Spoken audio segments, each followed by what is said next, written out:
आज फिल्मी फ्राइडे में हम गोविंदा जी और श्रीदेवी जी के बारे में बात करने जा रहे हैं। मैं हूं आपका होस्ट और दोस्त अश्विन। बॉलीवुड के सुपरस्टार गोविंदा जी, जिनकी एक फिल्म आने के बाद ही इनका बॉलीवुड में डंका बजने लगा था। कहा जाता है कि जब इनकी पहली फिल्म रिलीज हुई थी उसके बाद ही इन्होंने एक साथ 60 से भी ज़्यादा फिल्में साइन कर ली थी। आज तक ये रिकॉर्ड बॉलीवुड में कोई भी एक्टर तोड़ नहीं पाया है जिन्होंने एक साथ 60 फिल्में साइन की हो। उस समय का हर छोटा बड़ा अभिनेता, हर छोटी बड़ी अभिनेत्री गोविंदा जी के साथ काम करने के लिए हमेशा तैयार रहते थे। लेकिन उस समय की एक अभिनेत्री ऐसी थी जिन्होंने गोविंदा जी के साथ काम नहीं किया था। श्रीदेवी जी उस समय बॉलीवुड में बहुत बड़ा नाम था। अभिनेत्रियों में श्रीदेवी जी को उस समय लेडी अमिताभ बच्चन भी कहा जाता था। श्रीदेवी जी भले ही आज हमारे बीच नहीं है, लेकिन श्रीदेवी जी का नाम रहती दुनिया तक अमर रहेगा। श्रीदेवी जी के साथ काम करने के लिए उस समय हर एक्टर उतावला रहता था। गोविंदा जी तो उस समय बॉलीवुड में नए नए स्थापित हुए थे। गोविंदा जी तो श्रीदेवी जी के साथ काम करने के लिए तड़प रहे थे।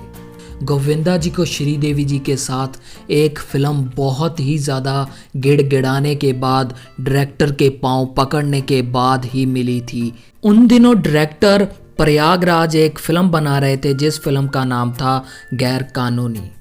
इस फिल्म में रजनीकांत और श्रीदेवी जी को साइन कर लिया गया था। दूसरे हीरो के रूप में इस फिल्म में चंकी पांडे को साइन किया गया था। लेकिन आगे चलकर चंकी पांडे और डायरेक्टर प्रयागराज के बीच किसी बात पर झगड़ा हो गया। चंकी पांडे को इस फिल्म से बाहर का रास्ता दिखा दिया गया। अब दूसरे हीरो की तलाश में प्रयागराज जी गोविंदा जी के पास गए, जो उस समय के उभरते हुए स्टार थे। प्रयागराज जी ने गोविंदा जी को जब अपनी फिल्म गैर कानूनी के बारे में बताया और उस फिल्म में काम करने के लिए कहा, तो गोविंदा जी ने कहा, मेरे पास तो पहले से ही फिल्मों की लाइनें लगी हुई हैं। मैंने इतनी फिल्में साइन कर ली हैं कि मेरे पास अब और फिल्म करने के लिए टाइम ही नहीं बचा है। प्रयागराज वहां से उठकर जाने वाले थे, लेकिन जब प्रयागराज ने गोविंदा जी को बताया कि इस फिल्म में एक्ट्रेस के रूप में श्रीदेवी जी काम कर रही हैं, तो गोविंदा जी उछल पड़े।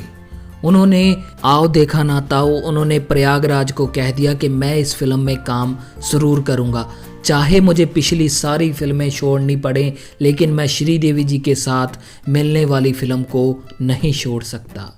लेकिन जब कुछ दिनों के बाद गोविंदा जी को पता चला कि इस फिल्म में श्रीदेवी जी रजनीकांत जी के ऑपोजिट हीरोइन का रोल करने वाली हैं, तो गोविंदा जी का दिल टूट गया। वो प्रयागराज के पास गए कि मैं इस फिल्म में इसलिए काम कर रहा था कि मुझे श्रीदेवी जी के ऑपोजिट हीरो बनाया जाएगा। लेकिन प्रयागराज ने उनको बताया कि हीरो तो श्रीदेवी जी के ऑपोजिट रजनीकांत ही रहेंगे, आप किमी काट करके हीरो बनेंगे इस फिल्म में। लेकिन गोविंदा जी अपनी बात पर अड़ गए कि मैं इस फिल्म में तभी काम करूंगा अगर मुझे श्रीदेवी जी के ऑपोजिट हीरो बनाया जाएगा। अब प्रयागराज एक बार फिर दुविधा में फंस चुके थे। अगर वो रजनीकांत को किमी काट करके ऑपोजिट वाला रोल देते थे तो रजनीकांत की जोड़ी किमी काटकर के साथ जच नहीं रही थी। अब प्रयागराज ने गोविंदा जी को इस फिल्म से बाहर निकालने के बारे में सोच लिया और इस रोल को अब वो जैकी श्रॉफ के पास लेकर गए। लेकिन इस बात का जब गोविंदा जी को पता चला कि अब मुझे इस फिल्म से बाहर निकालने वाले हैं, तो वो प्रयागराज के घर चले गए। गोविंदा जी ने प्रयागराज के सामने गिड़गिड़ाना शुरू कर दिया कि मैं इस फिल्म में ही काम करूंगा और प्लीज़ मुझे श्रीदेवी जी के ऑपोजिट ही रोल दे दीजिए। लेकिन प्रयागराज मान नहीं रहे थे। लेकिन गोविंदा जी को इस फिल्म में काम भी करना था और श्रीदेवी जी के ऑपोजिट ही काम करना था। वो प्रयागराज के पैरों में गिर गए और उनके पैरों में गिरकर कहने लगे, प्लीज़ सर मुझे श्रीदेवी जी के ऑपोजिट ही काम दे दीजिए, मैं श्रीदेवी जी के साथ ही काम करना चाहता हूँ और मैं इस फिल्म को छोड़ना भी नहीं चाहता। प्रयागराज ने जब देखा कि गोविंदा जी इतनी ज़्यादा मिन्नतें कर रहे हैं तो प्रयागराज ने गोविंदा जी की बात मान ली। गोविंदा जी का सपना श्री देवी जी के ऑपोजिट काम करने का पूरा हो चुका था।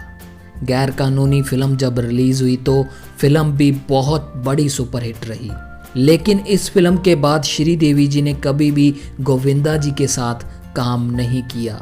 इसके बारे में ना ही कभी किसी मीडिया वालों को खबर मिली, ना ही कभी श्री देवी जी ने बताया। गैर कानूनी फिल्म सुपरहिट हो जाने के बाद भी आज तक ये राज बना हुआ है कि श्री देवी जी ने इस फिल्म के बाद गोविंदा जी के साथ काम क्यों नहीं किया। इस बात के बारे में ना ही गोविंदा जी जानते हैं, श्री देवी जी तो अब इस दुनिया में रही नहीं कि वो बता पाए। आप हमें कमेंट बॉक्स में ज़रूर बताएं इसके बारे में आपकी क्या राय है।